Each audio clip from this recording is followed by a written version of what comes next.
रेहाना और रवि की शादी के वक्त रवि के पास कुछ नहीं था। रेहाना, तुमने मुझसे शादी करके एहसान किया है।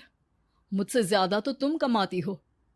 अरे तो क्या हुआ, एक दिन आएगा रवि कि तुम खूब पैसा कमाओगे। मुझे तुम पर पूरा विश्वास है। रवि और रेहाना खुद को स्टैंड करने के लिए पूरी मेहनत करते। रेहाना, मैं नौकरी नहीं करना चाहता हूँ।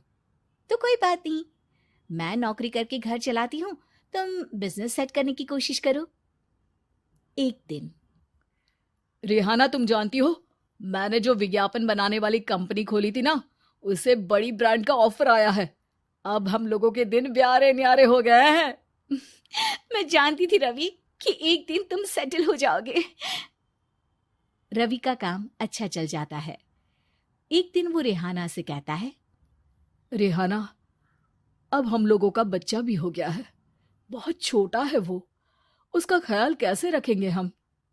कैसे क्या, मैं गांव से माँ को लेकर आ जाती हूँ। नौकरी से हाफ डे ले लिया करूंगी। अभी तो वो छोटा है, स्कूल जाने तक मैं मैनेज कर लूंगी। देखो रेहाना, मैं अब अच्छा कमा रहा हूँ। तुमको नौकरी करके परेशान होने की कोई जरूरत नहीं है। अरे कैसी बात कर रहे हैं, मैं अपनी लगी लगाई नौकरी कैसे छोड़ दूं? और मैंने तो सुना है हम लोगों को कुछ ही महीनों में सरकारी नौकरी मिल जाएगी। सरकारी नौकरी में कितना कमा लोगी? उतने में तो मैं ड्राइवर रख लूंगा। रेहाना को रवि की बात का थोड़ा बुरा तो लगता है। कम से कम मेरी नौकरी की इतनी बेइज्जती मत करो। भूल गए, इसी नौकरी के बदौलत तुमने अपना बिजनेस खड़ा किया है। अरे वो तो मैं किसी के भरोसे भी कर लेता। देखो, अपने बच्चे को संभालो, घर का काम करो। अब बाहर जाती तुम अच्छी नहीं लगती हो। रेहाना रवि के कहने पर नौकरी तो छोड़ देती है, लेकिन अब बड़े से घर में उसकी कीमत किसी नौकर से कम नहीं होती। एक दिन रवि का दोस्त आता है। भाभी, हम लोग तो आपको तब से जानते हैं जब से आप लोग शादी होकर इस शहर में आए थे। आपकी बदौलत ही सारा बिजनेस खड़ा हुआ है। ये किस्मत तो आप ही की है भाभी। हाँ हाँ भाई, हमारी मेहनत तो कुछ है ही नहीं। अरे होगी, लेकिन भाभी की किस्मत के आगे कुछ नहीं। दोस्त वहां से चला जाता है, लेकिन रवि का गुस्सा सातवें आसमान में होता है। देखा कैसे बोल रहा था? अरे बिल्कुल अच्छा आदमी नहीं है ये। कैसी बात कर रहे हैं आप? प्रशांत भैया तो बहुत अच्छे इंसान है रवि। कैसे उन्होंने हमारे मुश्किल वक्त में हमारा साथ दिया था। अरे था पैसा तो साथ दिया, नहीं तो कौन पूछता है? रवि का व्यवहार पैसा आते ही अलग हो गया। वो बंदे को बंदा नहीं समझता। घमंड से घिरे रवि ने तो एक दिन हद ही कर दी। रेहाना, मैं अब तुम्हारे साथ नहीं रह सकता हूँ। क्या क्या बकवास कर रहे हो रवि? क्या कहना चाहते हो? और क्यों नहीं रह सकते तुम मेरे साथ? देखो, मुझे कोई और पसंद है, और उसने साथ रहने पर बस यही शर्त रखी है कि मुझे तुम्हें तलाक देना होगा। रेहाना, जो कि एक स्वावलंबी महिला थी, उसने बिना देर किए रवि को कह दिया, कोई इश्यू नहीं, मुझे पैकिंग में 4 दिन का वक्त लगेगा, लेकिन तब तक मैं तुम्हारे साथ नहीं रहूंगी। 4 दिन के लिए तुम कहीं और शिफ्ट हो जाओ, मैं घर से निकलूंगी तो बता दूंगी। रवि घर छोड़कर चला जाता है। रेहाना को दुख होता है, वो रोती है, लेकिन व्यवहार से स्ट्रांग रेहाना को पति के वापस आने का और उसे सबक सिखाने का पूरा भरोसा था। फिर एक दिन, अरे शुशिका, कब शादी करोगे तुम मुझसे? यार मैंने तो सोचा था तुम शादी से पहले मुझे विदेश लेकर जाओगे, महंगी कार दिलाओगे। अरे सब दिला दूंगा, लेकिन पहले मुझसे शादी तो कर लो। हाँ हाँ, क्यों नहीं। मैं कुछ दिनों के लिए अपने मम्मी पापा के पास जा रही हूँ और लोगों से अपनी शादी की बात करूंगी। अरे शुशिका, कैसे रहूंगा मैं तुम्हारे बिना?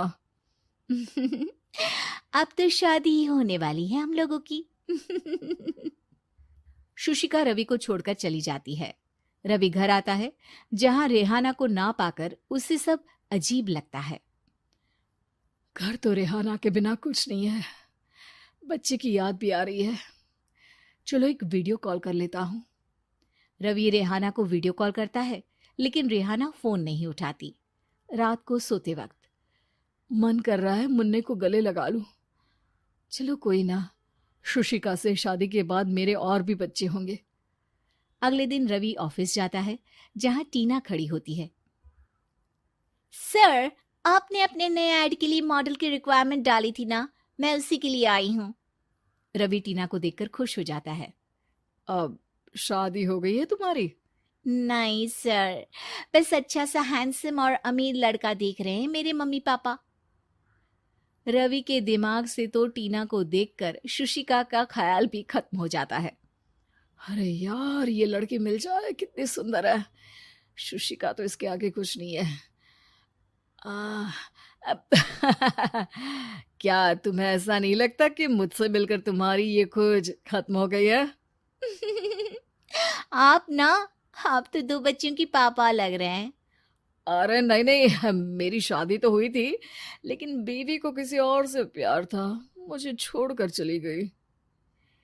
खैर, टीना की दोस्ती रवि से हो जाती है, लेकिन 1 महीने बाद शुशिका रवि के पास वापस आती है। मेरे मम्मी पापा तुमसे मिलना चाहते हैं, लेकिन उन लोगों को ये मत बताना कि तुम पहले से शादीशुदा हो, और हाँ, शादी से पहले अपनी सारी प्रॉपर्टी तुमको मेरे नाम करनी होगी। अरे पागल, अब मैं तुमसे शादी ही नहीं करना चाहता। भला ऐसी लालची औरत से कौन शादी करेगा? तभी वहां टीना आ जाती है। रवि, ये पागल सी औरत कौन है? देखो, तुमने ही कह दिया ना पागल, तो पागल ही है। पता नहीं कौन है, कह रही है शादी कर लो, लेकिन शादी से पहले अपनी सारी प्रॉपर्टी मेरे नाम कर दो। बोल तो सही रही है। वैसे तुम जानती हो, मेरी एक सहेली है, उसके पति ने उसे पैसा आते ही छोड़ दिया, जबकि उसको खड़ा करने वाली ही मेरी सहेली थी। और मुझे भी भरोसा नहीं है। अगर मैं भी तुमसे शादी करूंगी तो तभी, जब तुम मेरे नाम अपनी सारी प्रॉपर्टी कर दोगे। अरे हाँ हाँ, क्यों नहीं, बिल्कुल कर दूंगा। रवि और टीना की शादी की तारीख तय हो जाती है। वो अपनी सारी प्रॉपर्टी के कागज लेकर शादी वाली जगह पर पहुंचता है, लेकिन वहां टीना आती नहीं। रवि टीना को मैसेज करता है। कहाँ हो? सॉरी, मैं तुमसे शादी नहीं कर सकती, मुझे तुमसे भी ज्यादा पैसे वाला मिल गया। रवि को गुस्सा आ जाता है। वो गुस्से से सारा डेकोरेशन तोड़ रहा होता है कि वहां रेहाना आ जाती है। सर, क्या हो गया? क्या डेकोरेशन पसंद नहीं आई आपको? अ, तुम यहाँ क्या कर रही हो? मैं यहाँ की डेकोरेटर हूँ। क्या आपको पसंद नहीं आई यहाँ की सजावट? रवि दौड़कर रेहाना के गले लग जाता है। मुझे माफ कर दो रेहाना। रवि रेहाना के गले लग जाता है और रेहाना टीना को थैंक्स का मैसेज करती है।